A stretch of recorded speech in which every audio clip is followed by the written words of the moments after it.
আর যাদের পিতামাতা দুনিয়া থেকে বিদায় হয়ে গিয়েছে,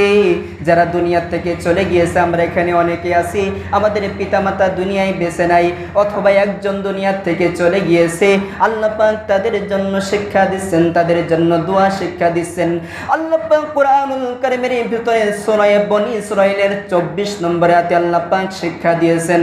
ওয়া কুর রাব্বিরহামহুমা কামা রাব্বায়ানি সগীরা। আল্লাহ পাক শিক্ষা দিয়েছেন, ও দুনিয়ার মানুষেরা, তোমরা আমি আল্লাহর কাছে তোমরা এমন ভাবে দোয়া করো, আমি আল্লাহর কাছে তোমরা এমন ভাবে প্রার্থনা করো, হে আমার প্রতিপালক, আমার সৃষ্টিকর্তা আল্লাহ তাআলা,